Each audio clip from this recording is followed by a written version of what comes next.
بسم اللہ الرحمن الرحیم۔ السلام علیکم معزز طلباء کرام، آپ سب کیسے ہیں؟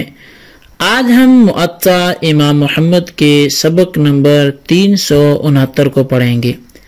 آج کے ہمارے سبق کا عنوان ہے ذمیوں کا حرمین میں ٹھہرنے کا بیان۔ آج کے سبق میں ہم باب نزول اہل الذمۃ مکہ والمدینہ وما یکرہ ذالک، اس باب سے اپنے سبق کو پڑھیں گے کہ یہ جو باب ہے وہ اس حوالے سے ہے کہ ذمیوں کا مدینے میں اور مکے میں ٹھہرنے کے حوالے سے جو احکام ہیں اور وہاں جو ان کا ٹھہرنا مکروہ ہے، تو اس کراہت کے بیان میں ہمارا یہ آج کا باب ہے۔ اخبرنا مالک اخبرنا نافع عن ابن عمر ان عمر رضی اللہ عنہ ضرب للنصارى واليهود والمجوس بالمدینة اقام 3 لیال يتسوقون ويقضون حوائجهم ولم يكن احد منهم يقيم بعد ذلك۔ امام محمد رحمۃ اللہ علیہ فرماتے ہیں کہ امام مالک نے ہمیں حضرت نافع سے اور وہ ابن عمر سے بیان کرتے ہیں کہ حضرت عمر رضی اللہ عنہ نے عیسائیوں، یہودیوں اور مجوسیوں کے لیے مدینہ منورہ میں 3 دن ٹھہرنے کی عہد مقرر فرمائی تھی۔ وہ ان دنوں میں بازار سے خرید و فروخت کرتے اور اپنی ضروریات کو پورا کرتے۔ ان میں سے 3 دن کے بعد کوئی بھی وہاں نہیں ٹھہرتا تھا۔ قال محمد ان مکہ والمدینہ وما حولها من جزیرۃ العرب وقد بلغنا عن النبی صلی اللہ علیہ وسلم انه لا يبقى دینان فی جزیرۃ العرب فاخرج عمر رضی اللہ تعالی عنہ من لم يكن مسلما من جزیرۃ العرب لهذا الحدیث۔ امام محمد رحمۃ اللہ علیہ حدیث پاک کے لکھنے کے بعد احناف کا نقطہ نظر اس حدیث کی حوالے سے ذکر کرتے ہیں۔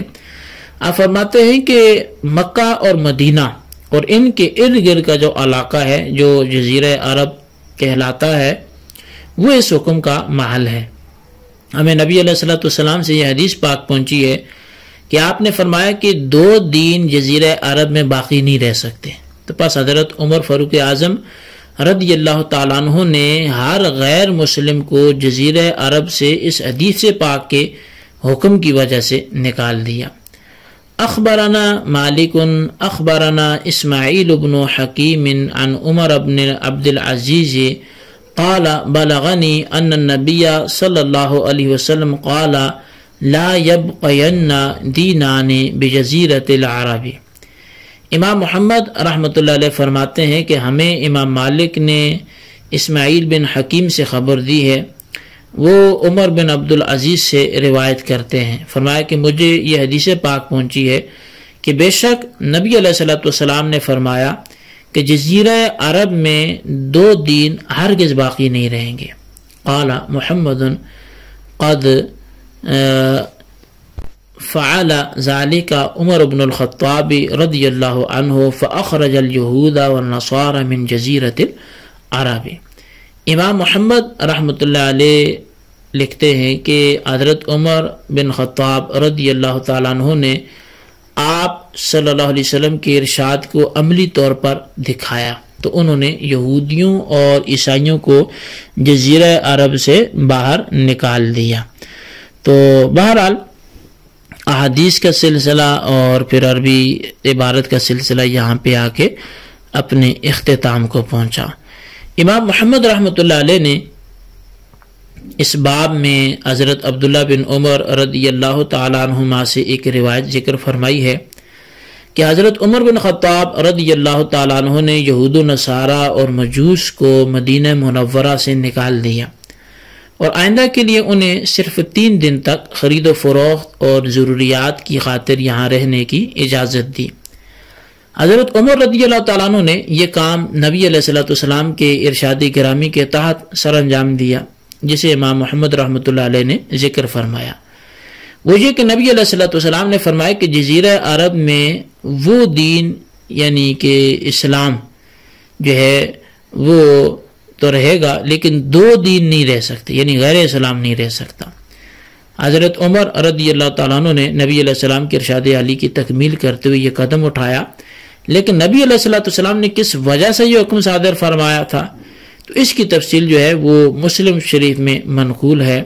واقعہ یوں ہوا کہ نبی علیہ الصلوۃ والسلام نے غزوہ خندق سے قبل یہود و نصارہ کے دو مشہور قبیلے بنو نذیر اور بنو قریظہ سے معاہدہ کیا تھا کہ تم دونوں قبیلے اول تو کفار کے مقابلے میں ہماری مدد کرو، اور اگر ایسا نہیں کر سکتے تو تمہیں غیر جانبدار رہنا ہوگا، یعنی نہ ہماری مدد کرو نہ ان کی مدد کرو۔ چنانچہ معاہدہ ہو گیا، لیکن غزوہ خندق کے موقع پر ان قبیلوں نے بدعہدی کی اور کفار کا ساتھ دیا، تو نبی علیہ الصلوۃ والسلام نے اس بدعہدی کی وجہ سے بنو نذیر کو جلا وطن کر دیا اور بنو قریظہ کو وہیں رہنے دیا۔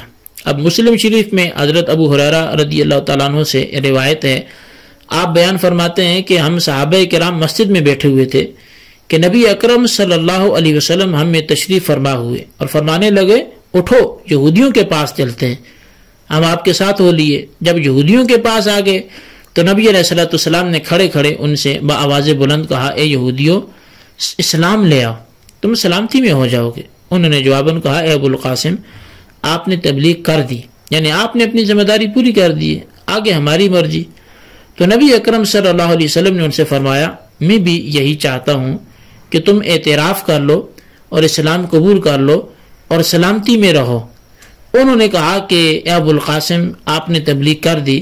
رسول کریم صلی اللہ علیہ وسلم نے پھر تیسری مرتبہ فرمایا کہ میں یہی چاہتا ہوں کہ تم اسلام لاؤ اور سلامتی میں ہو جاؤ۔ پھر رسول کریم صلی اللہ علیہ وسلم نے فرمایا، زمین اللہ اور اس کے رسول کی ہے اور میں اس زمین سے تمہیں نکال باہر کرنا چاہتا ہوں، لہٰذا تم میں سے جو شخص اپنا مال و متاع فروخت کرنا چاہے وہ فروخت کر دے، ورنہ خوب جان لو کہ زمین اللہ اور اس کے رسول کی ہے۔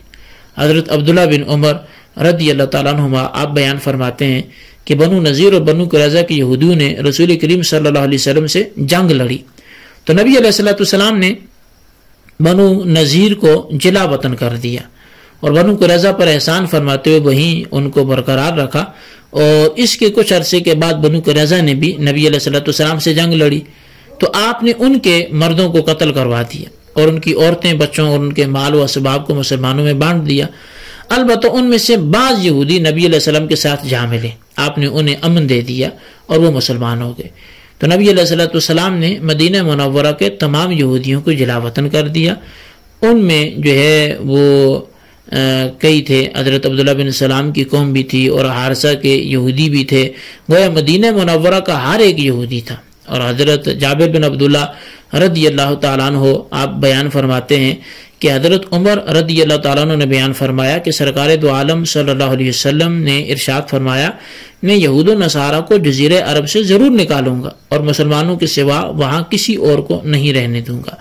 تو مسلم شریف میں ہی بنو قریظہ کے مدینہ منورہ سے نکالے جانے کا سبب وہ مذکور ہے، اور یہ مسلم شریف کے حوالے سے ہی میں نے آپ کے سامنے یہ حدیث بیان کی۔ آپ نے بنو نذیر کی جلا وطنی کا سبب بھی ملاحظہ فرمایا، یعنی وہ بدعہدی تھی، اور بدعہدی اگرچہ دونوں قبائل نے غزوہ خندق کے وقت کی تھی، لیکن کمال احسان سے آپ نے بنو قریظہ کو جلا وطن نہ کیا۔ جب ان یہودیوں نے احسان فراموشی کی اور نبی علیہ الصلوۃ والسلام کی اعلانیہ مخالفت پر اتر آئے تو ان کی جلا وطنی کا حکم پھر دیا گیا۔ تو مسلم شریف میں یہ جو واقعہ ہے، جس انداز سے یہ وہاں پر ذکر ہوا، کیونکہ اس میں چند مخصوص فوائد ہیں، اس لیے ان کا ذکر کرنا بھی یہاں مناسب سمجھتا ہوں۔ سیدہ عائشہ صدیقہ رضی اللہ تعالیٰ عنہ آپ بیان فرماتی ہیں کہ جنگ خندق میں حضرت سعد بن معاذ رضی اللہ تعالیٰ عنہ کو ایک قریشی نے تیر مارا جس کا نام ابن الارقہ تھا۔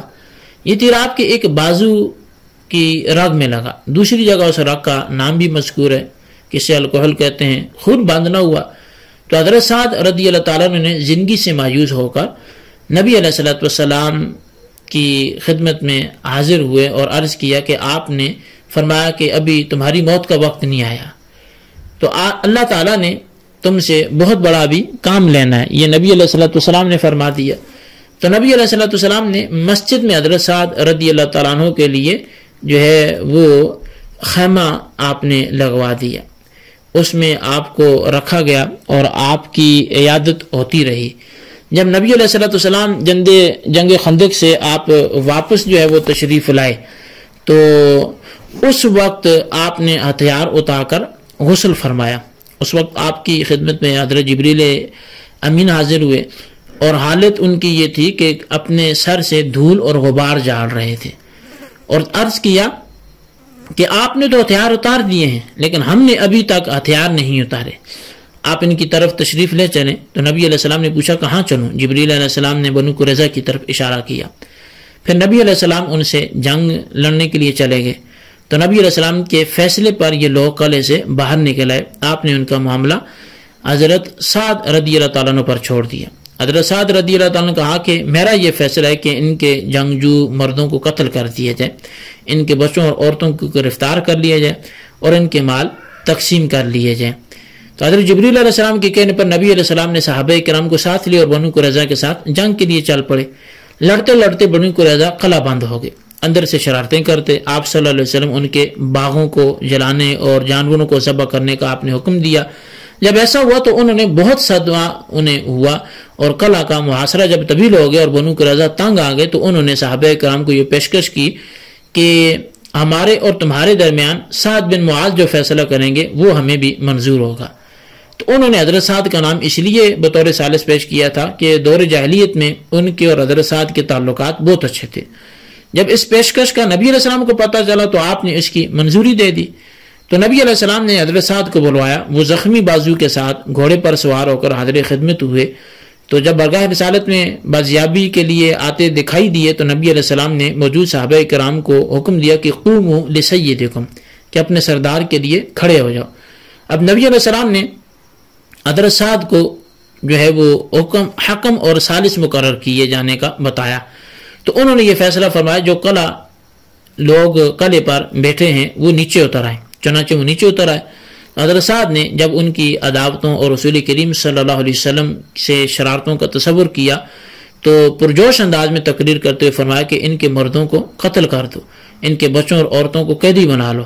تو نبی علیہ السلام نے اس پر فرمایا کہ سعد تم نے وہ فیصلہ کیا جو اللہ کے فیصلے کے مطابق ہے۔ اب مسلم شریف میں یہ واقعہ جو ہے وہ اختصار کے ساتھ وہاں یوں بھی بیان کیا گیا کہ حضرت ابو سعید خدری رضی اللہ تعالیٰ عنہ بیان کرتے ہیں کہ بنو قریظہ حضرت سعد کے فیصلے کے مطابق قلعے سے نیچے اتر آئے۔ نبی علیہ السلام کے بلوانے پر حضرت سعد ایک گدھے پر سوار ہو کر آپ کی خدمت عالیہ میں حاضر ہوئے۔ جب آپ مسجد کے قریب پہنچے تو آپ صلی اللہ علیہ وسلم نے انصار سے فرمایا کہ اپنے سردار یا اپنے افضل شخص کے لیے کھڑے ہو جاؤ۔ پھر فرمایا یہ لوگ تمہارے فیصلے پر قلعے سے باہر آئے ہیں۔ تو حضرت سعد نے فرمایا کہ ان میں سے جو جنگ لڑنے کی اہلیت رکھتے ہیں وہ قتل کر دیے جائیں، ان کے بچوں اور عورتوں کو قید کر لیے جائے۔